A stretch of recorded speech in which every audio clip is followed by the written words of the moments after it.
සුබ දවසක් ඔයගොල්ලෝ හැමෝටම අද චිත්‍ර පන්තියට සහභාගී වුණා. අපි අතක් කොහොමද අඳින්නේ කියන එක නැත්නම් රියලිස්ටික් අතක් කොහොමද අඳින්නේ කියන එක. මොකද අත කියන එකේ ගොඩක් දේවල් තියෙනවා. මේ අත ඇතුලේ ගොඩාක් දේවල් ඩීටේල්ස් අඩංගු වෙනවා. ගොඩාක් සෙග්මන්ට්ස් ගොඩක් තියෙනවා අත ඇතුලේ. ඒ කියන්නේ ඇඟිලි තියෙනවා, ඇඟිලි පුරුක් තියෙනවා, ඒ වගේම ටෙක්ස්චරින් තියෙනවා, ඒ වගේම ක්‍රින්කල්ස්, වින්කල්ස්, නර්වස් සිස්ටම් එකේ කෑලි ගොඩක් දේවල් තියෙනවා. එහෙනම් ඔන්න මගේ කැන්වස් එකට මම මාරු වෙනවා. ඔයගොල්ලෝ එකතු වෙලා ඉන්නේ රසිකත් එක්කලා රස්ප ආර්ට්ස් ස්ටෝර් එකේ චිත්‍ර ක්ලාස් එකට. එහෙනම් අපි යමු. දැන් ඔයගොල්ලන්ට පේනවා ඇති මගේ කැන්වස් එකේ. ඉස්සෙල්ලාම මේ මම හැමදාම කියන වගේම අපි හැම දෙයක්ම පටන් ගන්න යම් කිසි හැඩතලයක් මත. මොකද මේ හැඩතල මත තමයි හැම දෙෙම පීටල් තියෙන්නේ. අයියේ සවුන්ඩ් එක කන් දෙකෙන්ම ඇහෙනවා. ඒත් වොයිස් එකේ එක කනකින්. වොයිස් එක මේ එක කනකින් විතරයි එන්නේ. මොකද මේ මොනෝ සවුන්ඩ් එකක් යන්නේ. ඒක ගැන එච්චර හිතන්න එපා. මොනෝ සවුන්ඩ් එකක් යන්නේ. මේ හරි අපි ඊළඟ කරද්දි වොයිස් එක සවුන්ඩ්ස් දෙකකින් ගමු. හරි. දැනට එක කනකින් අහමු. රයිට්. හොඳයි. ඔයගලන්ට පේනවා මං ඉස්සල්ලා කොටුවක් ඇඳගත්තා. මං ඒක තව පොඩ්ඩක් පැහැදිලිව පෙන්නන්නම් ඔයගලන්ට. කොටුවක් ඇඳගෙන තියෙනවා.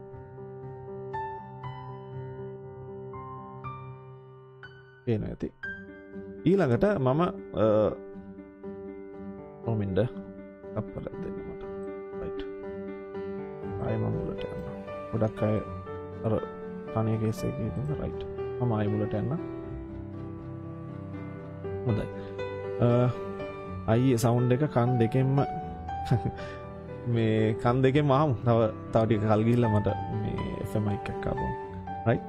මොකද දැන්ට මම මොනෝ mic එකකින් යූස් කරන. ඒ කියන්නේ මේක රෙකෝඩින් mic එකක් මොනෝ එකක්. ඉතින් ඒකෙන් එන්නේ එක වේව් එකක් තමයි. එක වේව් එකක් තමයි යන්නේ. හොඳයි. හරි ඉස්සලා මම මේ වගේ කොටුවක් ඇඳ ගන්නවා.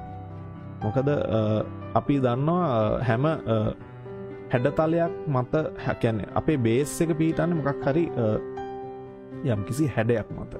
ඉතින් ඒ හැඩේ මත තමයි අපි පදනම් වෙන්නේ හැම අපේ ක්‍රියාකාරීත්ව හැම චිත්‍ර විෂය තුල හැම දෙයක්ම. පුළුවන් නම් අයියේ සේරම සවුන්ඩ් මොනෝ කරන්න. රයිට්. බලමු අපි ඉදිරියට බලමු. දැන්ට පාඩම මේ විදිහට යන්. හරිද? රයිට්. ඔයගලන්ට පේනවා මම කොටසක් මම ලකුණු කරගෙන මෙන්න මේ වගේ හැඩයක් ඇඳ ගන්නවා. හරි. මොකද ඒ අතේ තියෙන හැඩේ තමයි ප්‍රධාන වෙන්නේ. ඉතින් තව පුංචි හරස් කඩක් මම මේ විදිහට මොකද අපි අත සාමාන්‍ය මේ හරි හතරස් එකක් නෙමෙයි. මොකද පුංචි හැඩයක් තියෙනවා මේ අතේ. ඔයගලන්ට පේනවා ඇති මේ පැත්තේ හැඩේ තියෙනවා. හරි. ඉතින් මේක හැඩයක් මත පිහිටන්නේ. මෙතන මෙහෙම හැඩයක් මත තමයි පිහිටන්නේ. ඒ හැඩේ කර්ව් එක තමයි අපි ඇඳගත්තේ. රයිට්. හොඳයි. දැන් ඔයගලන්ට පේනවා ඇති මට ඕන මේ මෙතන මේ කර්ව් එකේ මේ ඇඟිලි ටිකට අදාළ ස්පේසිං කරගන්න. ඉස්සලා මේකට එක එක ක්‍රම තියෙනවා. මම ගොඩක් වෙලේට කරන්නේ මේක. ඒ කියන්නේ අපි එතනට ඉඳලා අර කෙරවලට තියෙන දුර අරගෙන ඒක කලින් දෙකට බෙදනවා. හරිද? දෙකට බෙදලා ඊට පස්සේ ආයෙත් ඒක තව කොටස් දෙකකට බෙදනවා. එතකොට අපිට එනවා එක ඇඟිල්ලක අපේ ප්‍රමාණයක්. හරි? මේකත් අඳින විදිය අනුව වෙනස් වෙනවා. ඒ කියන්නේ මේක හැබැයි සාමාන්‍යයෙන් මෙෂර් කරගන්න මේ විදියට. වෘත්ත විදියට ගන්න පුළුවන්. නැත්නම් මෙෂර් කළා ටේප් එකකින් මැනලා ගන්නත් පුළුවන්. ඒ කිසි ප්‍රශ්නයක් නැහැ. ඔයගොල්ලන්ගේ අතේ තමයි ඒක තියෙන්නේ. හරි. ඊළඟට ඒ සමානම දුරක් මම මේ ඒ කියන්නේ මගේ මහපට ඇඟිල්ල ලකුණු කරගන්න. පේනවද ඔයගොල්ලන්ට? මෙතන මහපට ඇඟිල්ල ලකුණු කරගන්න. අර මම ඉස්සලා ලකුණු කරගත්ත වෘත්ත දුරට සමාන දුරක් ලකුණු කරගන්නවා. රයිට්. ඔයගලන්ට පේනවා ඇති. ඉතින් මම මේ විදිහට වෘත්තයක් ඇඳ ගන්නවා. මොකද මේ අපේ මේ ඇටකටුව ඇතුලේ තියෙන මෙන්න මේ කනෙක්ටිං වෙන කොටස් වල නිකන් වෘත්තාකාර හැඩ තමයි තියෙන්නේ. හැබැයි වෘත්තයක්ම නෙමෙයි කියන එකත් මතක තියාගන්න. මොකද අපේ ඇඟිලි වල මේ සම්බන්ධ වෙන කොටස් වෘත්තයක්ම නෙමෙයි. ඒක යම්කිසි ඇට සැකිල්ලේ හැඩයක් තියෙනවා අපේ ඇතුලේ තියෙන සැකිලි වල. ඉතින් අපි ඒ වුණාට බේස් එක හදාගන්නේ මේ විදිහට තමයි. හරි. දැන් ඔයගොල්ලන්ට පේන ඇති මම පාඩම පටන් ගත්ත තැන මම කොටුවකින් පටන් අරගෙන අපේ අතේ ඇඟිලි වල මේ ස්පේසිං හදලා තියෙනවා. කියන්නේ මේක ගෝලා වෘත්තාකාර කොටස් 4කට බෙදලා තියෙනවා මම. මොකද මේ උඩ තියෙන ඇඟිලි හතරට තමයි වෘත්තාකාර කොටස් හතර. ඒ වගේම පල්ලෙහා තියෙන අපේ මහපට ඇඟිල්ල මං හිතන්නේ කියන්නේ ගොඩක් අය. ඉතින් මහපට ඇඟිල්ලටත් මං වෘත්තයක් දීලා තියෙනවා. මොකද මේ වෘත්තාකාර හැඩ මත තමයි මේ අපි අඳින රූප සටහන සම්පූර්ණම පිහිටන්නේ. හරි. දැන් ඔයගලන්ට පේනවා ඇති මම මෙතන පල්ලෙහා කොටසේ ඉඳලා මේ පල්ලෙහා කොටසේ ඉඳලා මෙතනට යම් උසක් ලකුණු කරගත්තා. මොකද අපේ උපරිම ඇඟිල්ලක උපරිම උස එන්නේ ඒ කොටසේ තියෙන උසට සමාන උසක් ඉහළට ගියාපොම ඒ කියන්නේ ඒක තමයි මේ අපේ මැද ඇඟිල්ලේ උපරිම උස. හරි. ඔයගලන්ට පේනවා ඇති දැන් ලකුණු කරගත්තා උපරිම උස.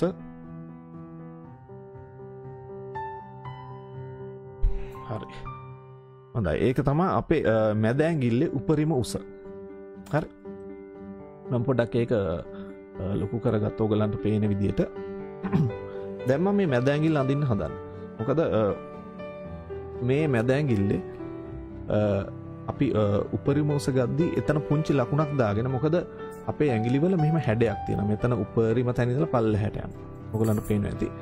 ඒ පල්ලෙහාට යන හැඩේ මම අර අපි පල්ලෙහෙන් ලකුණු කරගත්ත වෘත්ත කපාගෙන යන ඉරට සමාන්තරව. ඒ කියන්නේ ගොඩක් වෙලට ඒට සමාන්තර එකක් යන්නේ. ඒ විදිහට මේ වගේ කවාකාර කොටසක් ලකුණු කරගන්නවා. මොකද මගේ ප්‍රධානම සයිස් එක විදිහට මම ගන්නෙ මැද ඇඟිල්ලේ තියෙන උස. ඊළඟට මම මේ වගේ ලකුණු කර ගැනීමක් කරනවා. දබර ඇඟිල්ලේ උසත් ඊළඟට මේතන තියෙන ඇඟිල්ල උසත් වෙද ඇඟිල්ල උසත් අනිත් එක පුංචි ඇඟිල්ල උසත්. හරි. right. සාමාන්‍යයෙන් අපි ගොඩක් වෙලේට මේ උස අපි මහපට ඇඟිල්ල උසත් සමාන වෙන්නේ ගොඩක් වෙලේට අපේ මේ මැද ඇඟිල්ල උසට ගොඩක් වෙලේට සමානයි. ඒ කියන්නේ ඒකත් හැබැයි එක එක පුද්ගලයන්ගෙන් පුද්ගලයට වෙනස් වෙනවා. සමහරක් අයගේ ඇඟිලි කොටට තියෙනවා, සමහරක් අයගේ ඇඟිලි දිගට තියෙනවා. ඉතින් ඒකින්ද ඒක වෙනස් වෙනවා එක එක පුද්ගලයාගෙන් පුද්ගලයට. හැබැයි සමස්තයක් වශයෙන් ගත්තොත් මැද ඇඟිල්ලේ තියෙන උසට සමාන්තර උසක් තමයි අපේ මේ මහපට ඇඟිල්ලේ තියෙන්නේ. මම ඒක යම් කිසි හැඩයකට ඇඳ ගන්නවා. ඔයගලන්ට පේනවා ඇති. යම් හැඩයකට මම මේක ඇඳගත්තා. මොකද මට මේක කෙලින් අඳින්න පුළුවන්. හැබැයි මම පුංචි හැඩයක් දාලා ඇඳගත්තා. ඒක ඉස්සරහට අපි අඳිද්දි මේ වැඩේ දිගටම කරගෙන යද්දි ඔයගලන්ට මේ වැඩේ මොකක්ද කියන එක තේරෙයි. අයි මම මෙහෙම ඇඳි කියලා. හරි. right. ඉතින් අද සහභාගීත්වය හොඳයි. හොඳ සහභාගීත්වයක් තියෙනවා. ජනිත් වීරවර්ණ, රන්ජීව වැලිගම, ඉෂානි ෆර්නෑන්ඩෝ ගොඩක් කට්ටිය දැවිල්ල ඉන්නවා. ඒ වගේ ඕගොල්ලොත් ඔය වගේ ඕගොල්ලන්ගේ ඩිස්කෂන්ස් කරගෙන යන්න හොඳයි. ඒ වගේ ඕගොල්ලන්ගේ තියෙන ප්‍රශ්න ඔයගොල්ලොත් කතා කරගන්න එක. right. හොඳයි. දැන් ඔයගොල්ලන්ට පේනවා ඇති මං පළවෙනි බේසික් ඒ කියන්නේ මේක තමයි බේසික් එක. හරි. ඒ කියන්නේ අපිට හැම දෙයක්ම ගොඩනගා ගැනීමට යම් තාක් බේස් එකක් අවශ්‍ය වෙනවා. ඉතින් මේ බේස් එක උඩ තමයි මම මේ වැඩේ ඔක්කොම කරන්නේ. හරි. ඊළඟට ඔයගොල්ලන්ට පේනද මම මැද ඇඟිල්ලේ මම ඇඳගත් ඉර දෙකට බෙදලා ඊට පස්සේ එතනින් එහා කොටස හරිද? එතනින් එහා කොටස තව කොටස් දෙකකට බෙදාගත්තා. හරි. ඒ කියන්නේ මෙතන ඉඳලා මෙතනට මේ මෙතන තියෙන මේ පුරුකේ කොටස මෙතනට ලකුණු කරගෙන එතනින් එහාට මෙතන ඉඳන් මෙතන තියෙන උස දෙකට බෙදගත්තා. හරි. මොකද ඒ මෙතන අපේ පුරුක් දෙකක් හිටිනවා. මෙතන මැද ඇඟිල්ල මෙතන පුරුකයි ඊළඟ පුරුකයි. ඊළඟට මම ඒක අර අනිත් ඇඟිලි වලටත් ඒට සමාන්තරව මම ඒක අරන් යනවා. හරි. ඔයගොල්ලන්ට පේනවා ඇති අනිත් ඇඟිලි වලට සමාන්තරව ඒක මම අරන් යනවා. අනිත් එක මේක එහෙ මෙහෙ වෙන්න ඉඩ තියෙනවා. මොකද සමහරක් විට අපි අඳින අපි ෆලෝ කරන මෙව එක මත මේක එහෙට මෙහෙට යන්න ඉඩ තියෙනවා. ඒ කියන්නේ අපි මොකක් බලාගෙන අඳින්නේ කොයි විදිහට අඳින්නේ කියන එක මත. හරි. ඊළඟට මම අර මැද ඇඟිල්ලේ පුරුක නැත්තම් පුරුක මැද ලකුණු කරගත්ත කොටසේ මම මේ විදිහට වෘත්තයක් හඳ ගන්නවා. මොකද ඒ වෘත්තය අර යට වෘත්ත වලට වඩා යම් තාක් දුරකට පුංචි පොඩ්ඩක් පොඩි වෙන එක. හරි.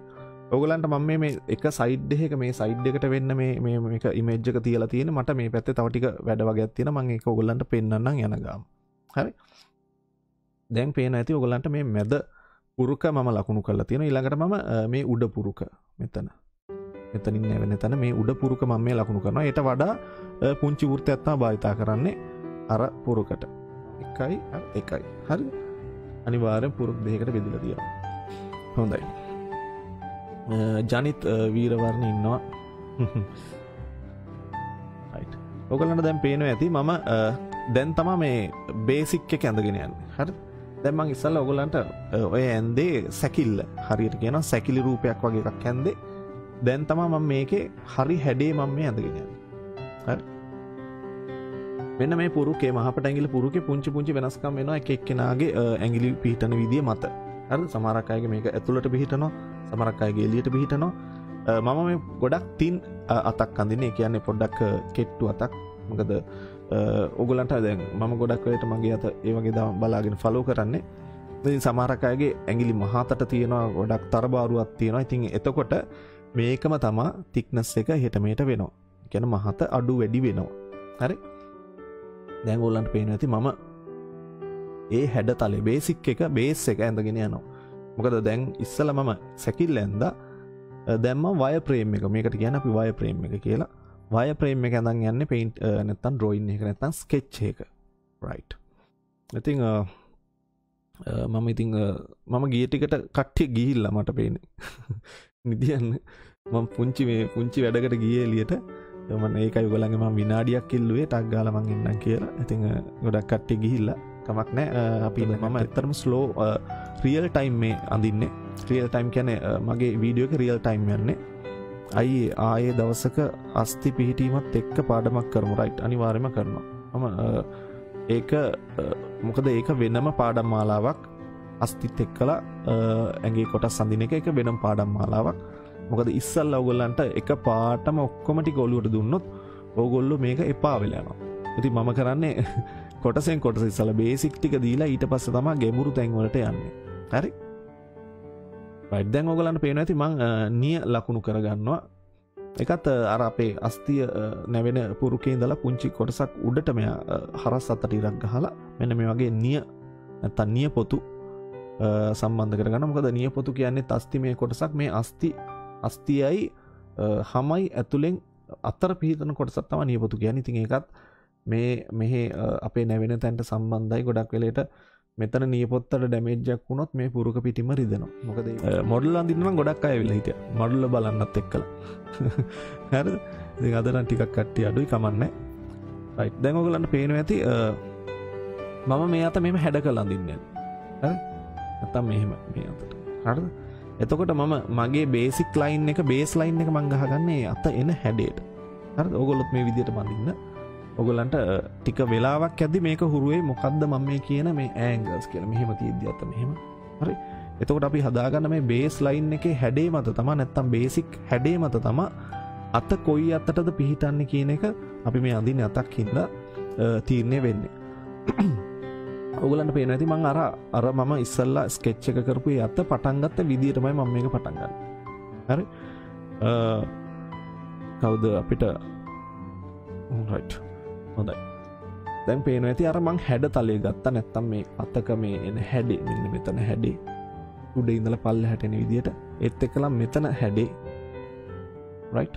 ඒ කියන්නේ සයිඩ් එක මේ පැත්තේ. හැබැයි මහපට ඇඟිල්ල පැත්ත නෙමෙයි මේ පැත්ත. හරි? right ඒ හැඩ ටික මං ඇඳගත්තා. චුට්ටක් මට මම හැඩතල එහෙට මෙහෙට කරගන්න පුළුවන්. මොකද මේක බේසික් මෙතඩ් එකක්. එතකොට මේක ඔයාගේ පැන්සල නැත්තම් ඔයා පාවිච්චි කරන පැන්සලේ ස්ට්‍රෝක් එක නැත්තම් වේට් එක ඔයාගේ වෙලෙට තියෙන ඔයාගේ මූඩ් එක අනුව තමයි මේක වෙනස් වෙන්නේ නැත්තම් තීරණය වෙන්නේ. ඉතින් හැබැයි ටෙක්නොලොජි එක එකයි. පාවිච්චි කරන විදිය එකයි. right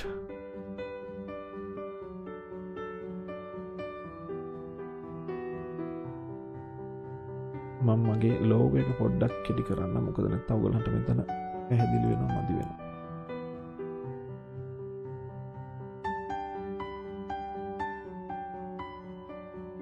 හොඳයි. අර විදියම තමයි මම දැන් කරගෙන යන්නේ. මනෝ සෝමරත්න දක්ෂයෙක් මනෝ කියන්නේ හොඳ දක්ෂයෙක්. මම දැක්ක මනෝගේ මාර වැඩ ගොඩක් තියෙනවා. right ඔයගලන්ට පේනවා ඇති දැන් මං අරකට භාවිතා කරපු ටෙක්නික් එකම නැත්තම් හතරට බෙදාගෙන වෘත්ත හතරක් මං අරගෙන දෙනවා. මොකද මට මේ තියෙන හැඩ තල ටික නැත්තම් මේ ඇට සැකිල්ල තියෙන හැඩ මම වෘත්ත විදියට අරගෙන තියෙනවා. ඊළඟට මම අර කවුද අපේ ජනිත් කිව්වා වගේ ඊළඟට මම ඕගලන් පාඩම් වල මේ ඇට සැකිලිත් එක්කලා වැඩේ යන විදිය කියලා දෙන්නම්. මේක මම බේසික් හැඩතල විතරයි පාවිච්චි. හොඳයි. දැන් මම මේ ෂේඩින් කරන ටෙක්නික් 4 තමයි දැන් මේ කියලා දෙන්න හදන්නේ. නැත්තම් ෂේඩින් ටෙක්ස්චරින් කරන හරියට කිව්වොත් ටෙක්ස්චරින් කරන ටෙක්නික් 4. ටෙක්නික් 1 මම මේ පළවෙනි එක දැන් ඔයගොල්ලෝ ලියා ගන්න පොලේ එක තියෙනවා නේ එතන ලියන්න. right. මේකට කියන්නේ contour shading නැත්තම් contour lines. හරි. ගොඩක් වෙලට contour lines පාවිච්චි කරනවා අපි යම්කිසි හැඩතලයක හැඩයක් පෙන්වන්න. අපි තුමු දැන් මම අඳින්නේ ඇපල් ගෙඩියක් වගේ එකක්. හරි රවුමක් ඇඳලා ඒක මං contour නැත්තම් contour shading නැත්තම් contour lines වලින් මට පුළුවන් ඒකේ හැඩේ පෙන්වන්න. හරි. අපි shade කරන්න ඕනේ නැහැ. කියන්නේ අපි blend කරන්න ඕනේ නැහැ. දැන් ඔයගොල්ලන්ට පේන ඇති මේ contour line නැත්තම් contour lines පාවිච්චි කළා තමයි මේ හැඩේ පෙන්වන්නේ. හරි. දැන් මං පොඩි කොටසක් දානවා. ඒක නිකන් එතන ඇපල් ගෙඩිය කාලා වගේ කොටසක්. ඉතින් එතනින් කෑල්ලක් අයින් වෙලා තියෙන. හැබැයි මේ shading එක දැන් ඒ contour lines එක එක අතර යන්නත් පුළුවන්. හරි. ඒක ඒ කියන්නේ අපි මේ හැඩතලේ contour line හරහා පෙන්වන විදිය තමයි මේකෙන් පෙන්නුම් කරන්නේ. ඔයගලන්ට පේනවා ඇති ඒ කියන්නේ light එකයි shade එකයි මම වෙනස් කරලා පෙන්නලා තියෙනවා contour line වලින් නැත්නම් contour shading කියලා තමයි මේ ටෙක්නික් එකට කියන්නේ. right. මම කිව්වා ඔයගලන්ට ටෙක්නික්ස් 4ක් මම කියලා දෙනවා කියලා. shading කරන නැත්නම් lining කරන අයියෝ අද පරක් වුණා හොඳටම කියලා. නවීන් හොඳටම පරක් වුණාලු. ඉතින් නවීන් කමක් නැහැ දැන් ඇවිල්ලා ඉන්නවා. right. නවීන් ඉස්සරහා කොටස් ටික වාට බලන්න පුළුවන්. හිමීට දැන් මේ කොටස් ටික ඉඳලා යන්න මම මේ ෂේඩින් ක්‍රම නැත්තම් ටෙක්නික්ස් 4ක් දැන් මේ කියලා දෙන්න යන්නේ මේ අතේ වැඩේ පටන් ගන්න ඉස්සෙල්ලා.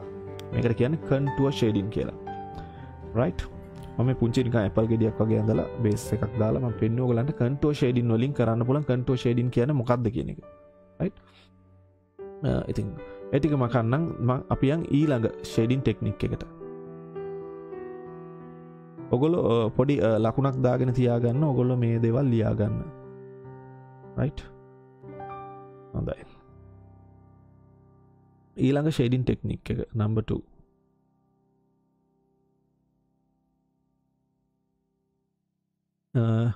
ඉතින් පරක් වෙලා ආපු කට්ටිය වීඩියෝ එක හෙට බලන්න පුළුවන් චුට්ටක් ඉස්සරහට ගිහලා නැත්නම් මම YouTube එකේ මේක සම්පූර්ණම මේකේ කෙටි කරලා මම කොටස් ටික දානවා. ඒ කියන්නේ ඔයගොල්ලන්ට කෙටි කාලයක් බලන්න පුළුවන් විදියට කෙටි කාලෙකින් පැය ගණක් නැතුව ගොඩාක් වෙලට සංක්ෂිප්තව දාන්න හැමදේම කෙටි කරලා පුළුවන් තරම් කෙටි කරලා. right. මේ shading ටෙක්නික් එකට කියන්නේ hatching කියලා. නැත්නම් hatch කරනවා කියන්නේ අපි වෙලනවා නිකන් බැඳිනවා කියන එක. හරිද? hatching ටෙක්නික් එකක් කියලා. ඉතින් මේ hatching එක line එකකට. අන්න ඔයගොල්ලෝ සාමාන්‍යයෙන් ඔයගොල්ලෝ කරන පැන්සලෙන් කරන දේ එක line එකකට hatching.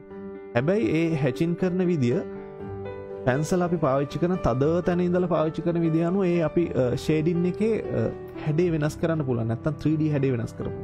හරි? hatching ටෙක්නික් එක පාවිච්චි කරපම්. ගොඩක් වෙලාවට hatching ටෙක්නික් එක තමයි ගොඩාක් අය පාවිච්චි කරන්නේ. hatching ටෙක්නික් එකට අපි හිතමු මම ගන්නම් right blending tool එකක්. දැන් මම ඕගලන්ට පෙන්නනවා දැන් hatching line එකක් කොහොමද ඒ ටෙක්නික් එකේ shading අඩු තැන ඉඳලා වැඩි තැනට යන්නේ කියලා.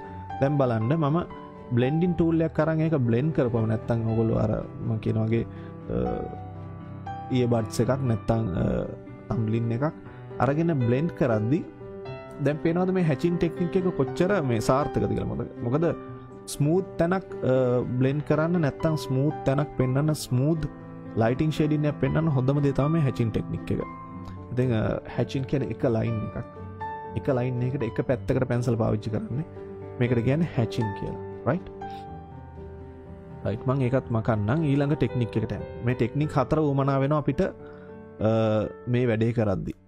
ඒ කියන්නේ ගොඩක් වෙලට අපි රූපවල ටෙක්ස්චරින් කරද්දි තමයි මේ ටෙක්නික් 4 උමනා වෙන්නේ. හැබැයි පැන්සල් වලට වගේම පාට පැන්සල් ඒ වගේම ඔයිල් පේන්ටිං වලදී නැත්තම් ඒත් එක්කලම ඇක්‍රලික් වලදීත් මේ ටෙක්නික් පාවිච්චි කරනවා. ඒකත් මම වෙනම ඔයගලන්ට කියලා දෙන්නම්. ඒ එකින් එක කොහොමද වෙන විදිහට එන්නේ කියලා අද මේක වෙනම පාඩමක්. right. මොකද දැන් යන්නේ බේසික් ග්‍රේ ස්කේල් නැත්තම් පැන්සලෙන් අදින දේවල් ටික තමයි දැන් යන්නේ. ඊළඟට තමයි මම ඉන්නේ ඔයගලන්ට කලර් සෙපරේෂන්ස් කොහොමද කරන්න කියන එක. නැත්නම් කලර් යූස් කරන්නේ කොහොමද කියන එක. රයිට්. ඊළඟට තුන්වෙනි ටෙක්නික් එක හොඳයි සහභාගීත්වය හොඳයි. රයිට්. තුන්වෙනි ටෙක්නික් එක කියන්නේ ක්‍රොස් හැචින් කියලා.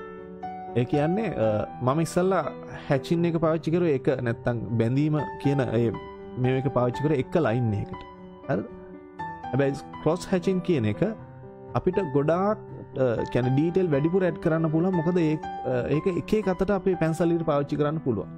දැන් හොඳට බලන්න ඕගොල්ලන්ගේ අතේ හැම ළඟට කරලා බලන්න ගොඩක් වෙලේට ඒකේ ඒ ටෙක්ස්චර් එක ගොඩක් වෙලේට ක්‍රොස් හැචින් තියෙන්නේ. ඒ කියන්නේ අපි අපේ මේ ටෙක්ස්චරින් එක නැත්තම් හැම පැලිලා තියෙනවා නිකන් එක එක හෙඩ වලට ගිහිල්ලා තියෙන. එක තාලයකට නෙමෙයි ඒක. හරි?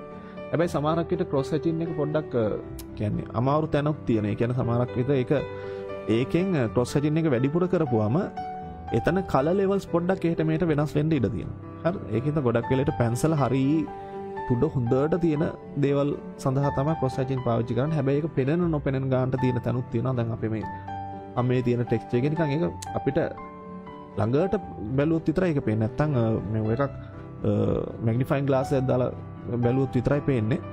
ඉතින් ඒකින්ද ඒ වගේ පුංචි දේවල් තියෙනවා මේ ෂේඩින් නැත්තම් බ්ලෙන්ඩින් ටෙක්නික් නැත්තම් මේ වගේ අපි කරන එක ටෙක්නික්ස් වලදී පුංචි අඩුපාඩුකමුත් තියෙනවා. සමහරක් තැන් වලට පාවිච්චි කරන්න බැරි. හරි? රයිට්. නවීන් අද හොඳයි සහභාගීත්වය. ඉතින් බාණ්ඩ ලොකු කාලයක් ගිහිල්ලා ඔයගොල්ලෝ දන්නේම නැතුවනේ. පැයකට කිට් වෙන්න ඇවිල්ලා. හරි. දැන් මම ඊළඟ ටෙක්නික් එක. අද ෂේඩින් ටෙක්නික් 4ක් කියලා දෙනවා ඔයගොල්ලන්ට.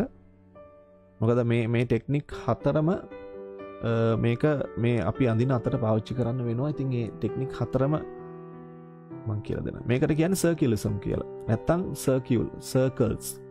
සර්කල්ස් එක තැන එකතු වෙලා අඳිද්දි මෙහෙම එක තැන කුරුටු ගන්නවට කියන අපි රවුමට.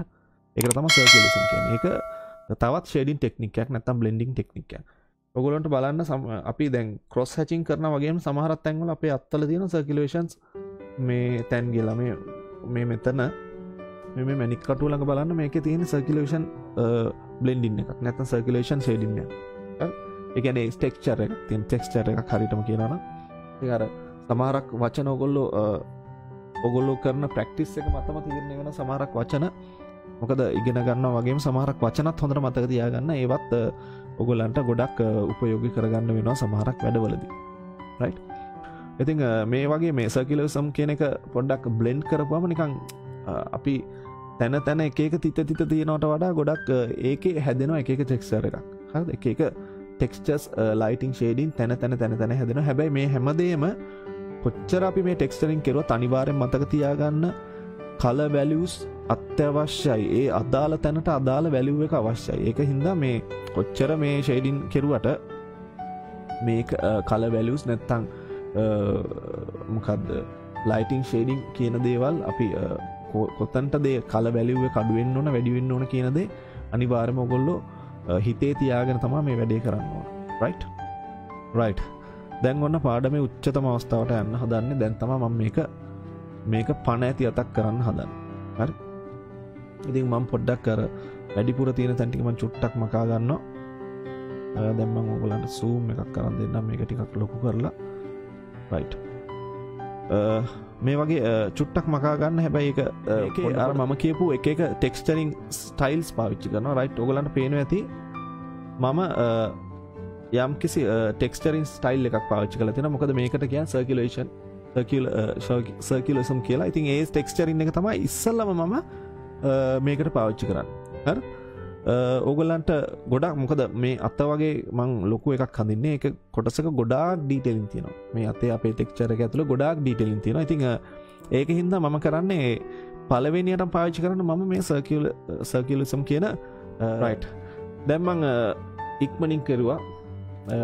ඔගොල්ලෝ එක කොටසක් විතර කරන්න. මොකද මේකට ලොකු වෙලාවක් යනවා. ඇත්තටම හිමීට කරද්දී ලොකු වෙලාවක් යනවා. හරි? ඔගොල්ලෝ මට කාලය මට ගොඩක් මේක කෙටි කරගන්න ඕන හින්දා මම ඒක කරලා තියෙනවා. මම ෆාස්ට් ෆෝවර්ඩ් කරලා ඉස්සරහට. රයිට්. ඊළඟට මම කරන්නේ මේක මට මගේ බ්ලෙන්ඩින් ටූල් එක පාවිච්චි කරනවා. බ්ලෙන්ඩින් ටූල් එකෙන් මම කරන්නේ අර මම නිකන් මම කුරුටු ගාගත්ත ටික මම බ්ලෙන්ඩ් කරනවා. ඒ කියන්නේ මේක හරි කියන්නේ ෆ්ලැට් එකක් විදිහට කරගන්න. ෆ්ලැට් කියන්නේ මේක මම පාවිච්චි කරපු පල්ලෙහැම ලේයර් එක. ඉතින් මේ පල්ලෙහැම ලේයර් එක මම පොඩ්ඩක් ෆ්ලැට් කරගන්න. මොකද එතනින් එහාට තමයි මගේ ඊළඟ අලහෙන්න. කවිෂාන් පරක්කු කියන්නේ ගොඩක් පරක්කු වෙලා. හරි කවිෂාන් රයිට්.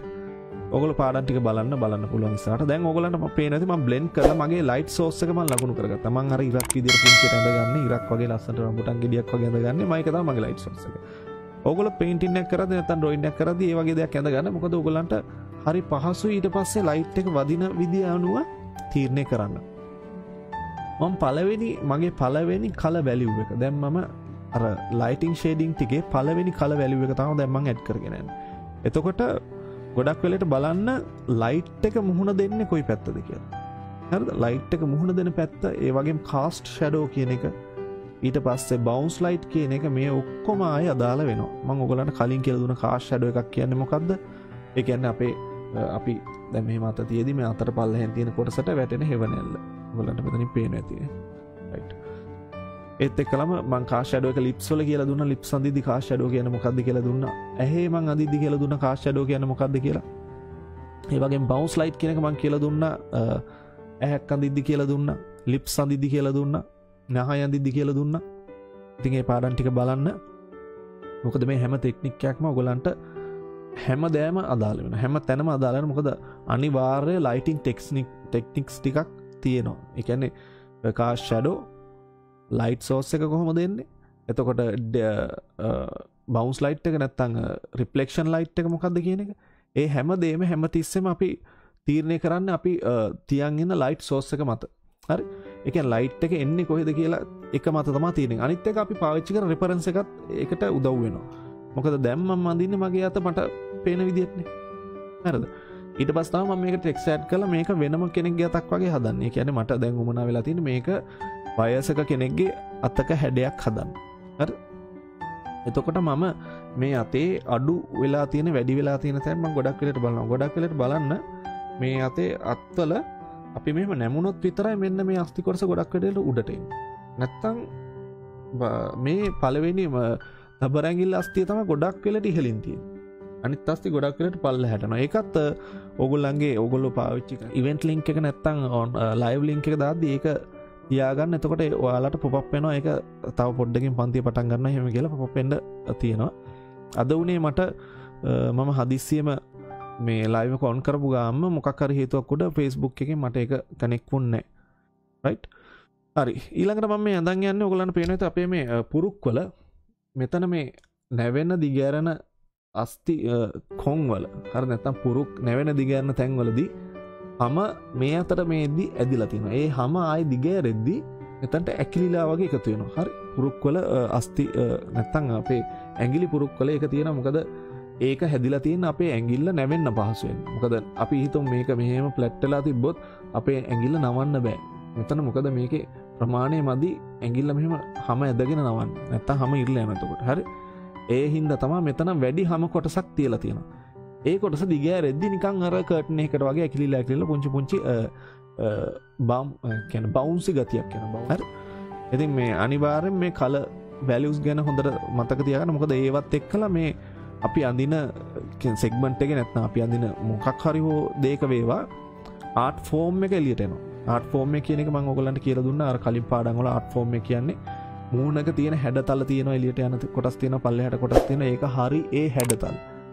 ඒ වගේ තැනකදී ආර්ට් ෆෝම් එක අපි ටෙනිස් බෝලයක් ගත්තොත් ඒකේ වෙනම ආර්ට් ෆෝම් එකක් තියෙනවා. ඒක ගෝලාකාර ආර්ට් ෆෝම් එක. රයිට්? හරි. දැන් මම අර ට්‍රින්කල්ස් ටික දාගෙන ගියා. නැත්තම් අර හැමේ නැවෙන කොටස් ටික දාලා ඊළඟට මම කරන්නේ මේ තව ඇඩිෂනල් ඩීටේල්ස් දැන් තමයි ඇඩ් කරන්න හදන්නේ. දැන් තමයි හොඳම කොටස් ටික එන්නේ. ඉතින් ගිය කට්ටිය සමා වෙන්න ඕගොල්ලන්ට මගේ ඇල්ල තියෙන පාඩම් ටික. රයිට්?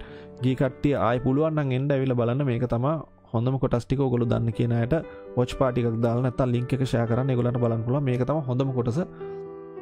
මම මේ අඳින්න යන්නේ ඇත්තටම වැහැරුණු හමක් නැත්තම් කියන්නේ ටික කාලයක් ගිහිල්ලා නැත්තම් වයසට ගිය හමක් වගේක්. මොකද මට ඒකේ ගොඩක් ඩීටේල් අඳින්න අවස්ථාව තියෙන හින්දා.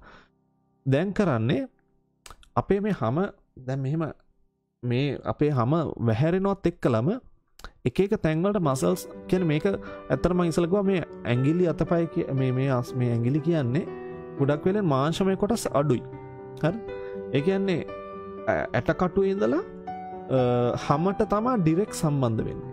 හරිද? මාංශමය පුංචි කොටස් ටිකක් මේ ඇතුල් පැත්තේ විතරයි තියෙන්නේ. නිකන් කොට්ට වගේ කොටස් ටිකක් අපේ අතට සෙන්සර්ස් මෙයා වෙන විදියට නැත්තම් දැනීම් හැඟීම් දැනෙන විදියට. හැබැයි උඩ කොටස් ගොඩක් වෙලට හැමත් එක්කලා තමයි තියෙන්නේ. ඒ කියන්නේ ඔච්චර මහත කෙනෙක් හෝ ඒවා කෙට්ටු කෙනෙක් හෝ ඒවා ගොඩක් වෙලට මාංශමය කොටස අඩුයි. ඇට සැකිල්ල සහ හැම තමයි ගොඩක් වෙලට සම්බන්ධ වෙන්නේ. ඉතින් අපි හිතමු මහත කෙනෙක් ටික කාලයක් කියාවට පස්සේ මේ මාංශමය කොටස් ටික ගොඩක් වෙලට අඩු වෙලා යනවා. අඩු වෙලා යනවත් එක්කලා මේ හැම අපේ ඇදිලා තියෙන කොටස් ටික ඒ කියන්නේ දැන් මාංශමය මාස් පිරලා තියෙද්දි හැම ඇදිලානේ තියෙන්නේ. හරිද? එතකොට මාස් ඇතුලේ තියෙන මස් ටික කාලයක් යද්දී පොඩ්ඩක් බැහැරලා නැති වෙලා යද්දී මේ හැම කොටස් ටික හරි ඇදිච්ච කොටස ආය අර බැලුන් එකක් ඇකුලනවා වගේ නිකන් ඇකිලිලා යනවා. හරිද? එතකොට ලොකුවට ඇකිලිලා තිබ්බ කොටස නිකන් එක එක බවුන්සි ගතියක් එනවා. රයිට්? ඒ ක්‍රින්කල්ස් අපි එකට කියනවා ක්‍රින්කල්ස් කියලා. ඇදිච්ච පැලිච්ච තැලිච්ච ඒ වලට ඒ වගේ පොදු වචනයක් ක්‍රින්කල්ස් කියලා කියනවා. ඉතින් ක්‍රින්කල්ස් තමයි දැන් ඔය ක්‍රින්කල්ස් කියන එක තමයි දැන් ඔය හැමේ මම ඇඩ් කරන්නේ. හැබැයි මම ඒකේ එක්තරා රිදම් එකක් තියන් ඉන්නවා. ඒ කියන්නේ මම අනිවාර්යයෙන්ම මේ හැම ඇදිලා තියෙන්නේ කොහෙටද නැත්තම් ඒ කියන්නේ මේක ග්‍රැවිටි එකත් බලපානවා. අපි ඒ අතේ හැඩේ නැත්නම් අපි අත තියන් ඉන්න අණුව වනිකන් හොඳට බලන්න දැන් කොණ්ඩේ දිගට තියෙන කෙනෙක් ඔළුව පහත් කිරුවොත් කොණ්ඩේ පල්ලෙහාට වැටෙනවා. හරිද? මෙහෙම ඔළුව මෙහෙට කරලා තිබ්බොත් කොණ්ඩේ පිටිපස්සට එනවා. එතකොට මේ ග්‍රැවිටි එක අපි චිත්‍රාන්දිදිත් බලපානවා. හරි? අපි හිතමු කෙනෙක් අතට මෙහෙම සලුවක් තියන් ඉන්නවා කියලා. එතකොට අත මෙහෙම ඉස්සරහට දිගාරිද්දි සලුව පල්ලෙහාට නැත්තම් සරුව මෙහෙම කෙලින් හිටින්නේ නැහනේ. ඒ ග්‍රැවිටි එකත් එක්කලා. එතකොට ඒකේ තියෙන හැඩතල නැත්තම් සලුවේ තියෙන යම් කිසි ක්‍රින්කල් නැවුම් කොටස් වගේ දේවල් පල්ලෙහාට බරවල තමයි පීඩන්නේ. ඉතින් චිත්‍රාන්දිදි ග්‍රැවිටි එක ගොඩක් වෙලට බලපානවා. අනිත් එක ප්‍රෙෂර් එක බලපානවා. ප්‍රෙෂර් එක කියන්නේ අපි හිතමු මම මෙතනට ඇඟිල්ල තියන් ඉන්නවා කියලා. හරි මම මෙහෙම කම්මුල අල්ලන් ඉන්නවා කියලා. හරිද? මෙහෙම කම්මුල අල්ලන් ඉදි මගේ මේ අතේ තියෙන ප්‍රෙෂර් එකත් එක්කලා මගේ මේ මාංශමය කොටස කම්මුලේ ඇතුළේ. දැන් මම ඒක කරන්නේ මම අයිනින් දාගත්ත ලයින්ස් ටික මම ස්මොච් කරගන්නවා. නැත්නම් මම මගේ බ්ලෙන්ඩින් ටූල් එකෙන් මම පොඩ්ඩක් නිකන් බ්ලෙන්ඩ් කරලා දානවා. ඒක හරියට ලයින් එකක් වගේ හිටින්න නැතුව. හරි? ඒකෙන් මම මගේ කොලේ උඩ මම රියැලිටි ගතියක් මට ගන්න පුළුවන්. හරි? දැන් ඔයගොල්ලන්ට පේන්නේ නැති මම වටේම බ්ලෙන්ඩ් කරලා දානවා. අයින් එජ් එක පොඩ්ඩක් මම බ්ලෙන්ඩ් කරලා දානවා. හරි? එතකොට මේක අර පසුබිමත් එක්කලා මැච් වෙන ගතියක් එනවා. මැච් වෙන ගතියක් එනවා. නැත්තම් පසුබිමේ වෙනම ගෙනල්ලා තියෙන ගතියක් එනවා. අපේ එජ් එක බ්ලෙන්ඩින් පොඩ්ඩක් අඩු කරුවොත්. හැබැයි එහෙම ඕන වෙන තැනුත් තියෙනවා. සමහරක් හයිපර් රියලිස්ටික් පේන්ටිං අඳිද්දී නේ. රයිට්. මොකද මට දැන් තමයි මේ කොටසෙන් තමයි මම මේ චිත්‍රය එළියට ගන්න. කියන්නේ රියලිස්ටික් ගතිය ගන්න. හරි? මොකද මේ මම ගොඩ කාලයක් වැය කෙරුවෙත් නෑ. ඔයගොල්ලන්ට පේන්නත් ඇති මම කරපු කාලේ. ඉතින් හරියටම කරනවා නම් ලොකු කාලයක් අරගෙන ඔයගොල්ලන්ට ගොඩාක් ඩීටේලින් දාලා මේක කරන්න පුළුවන්. අනිත් එක හැමතිස්සෙම ඕගොල්ලන්ගේ රෙෆරන්ස් එකක් පාවිච්චි කරන්න. ඕගොල්ලන්ගේ අතේ තියෙන හැඩතල ගන්න. එතකොට ඉමේජ් එකක් යූස් කරද්දී ඉමේජ් එක ෆලෝ කරන්න. ඒක පුළුවන් තරම් අඩු කරගන්න. මොකද ඉමේජ් එකට ගැලපෙන විදිහට විතරයි ඔයගොල්ලෝ එතකොට වැඩේ වෙන්නේ. ඔයගොල්ලන්ගේ ඔළුවට මේ මෙෂර්මන්ට්ස් මේ ස්කේලින් සිස්ටම් එතකොට මේ ෂේඩින් සිස්ටම් ඔළුවට දැනෙන්නේ නැහැ එතකොට. ඒ කියන්නේ ඔයගොල්ලෝ කරන්නේ අරකම බලාගෙන ඒකම මේ විදිහට කොපියක් කරන එක. ඊට වඩා හොඳයි මේක සිස්ටම් එකේ ඉගෙනගෙන වැඩේ කරද්දී ඒකේ වෙනම ෆන් එකක් නැත්තම් වෙනම ත්‍රිල් එකක් ගන්න පුළුවන් මේ වැඩේත් එක්කලා. ඔයගොල්ලන්ට පේනවා ඇති දැන් මම මේ ඔක්කොම දේවල් ටික අර පළමු ඇඳ බේස් සැකිල්ල උඩ තමයි මේ ඔක්කොම දේවල් ටික යන්නේ. හරිද? එතකොට මේ ගොඩක් දේවල් කියන්නේ මගේ හිතින් මට ඉම්ප්‍රූව් කරගෙන මට වැඩේ කරන්න පුළුවන්. ඒ කියන්නේ මගේ හිතේ තියෙන ගොඩක් දේවල් මට මේකට ඇඩ් කරන්න පුළුවන්. රයිට්? එතකොට මම මේක කාගේවත් අතක් නෙමෙයි මගේ මතයේ දේවල් මම තව ඩීටේල් ඇඩ් කරලා මම වැඩේ කරපු එක තමයි මෙතන තියෙන්නේ. හරිද? එතකොට ඔය ගොඩක් අයට මම කියන්නේ සමහරක් අය ඉමේජ් එකම ෆලෝ කරලා අර මම කියන අර සමහරක් සීක්‍රට් තැන් තියෙනවා මේ ඒ කියන්නේ අපි කලර් ෂේඩින් කරද්දි නැත්තම් ටෙක්ස්චරින් කරද්දි සමහරක් අර මම එදා කියව දුන්න කලර් වැලියුස් වල සීක්‍රට් තැන් තියෙනවා. ඒ කියන්නේ ඒ කලර් වැලියු එක අපිට ඇහැට අඳුර ගන්න බෑ. ඒක මැජික් එකක් වගේ. සමහරකට ඒ කලර් එක එකම සමාන කලර් එක. ඒ වුණාට අපි PAV 60 දකිද්දී ඒක කලර් වැලියු එහෙනම් අදට මම සමුගන්න මට ටිකක් මහන්සි අද එක දිගටම කතා කරලා එහෙනම් ඔබ සැමට සුබ දවසක් මම ප්‍රාර්ථනා කරනවා මම අසික ෆර්නෑන්ඩෝ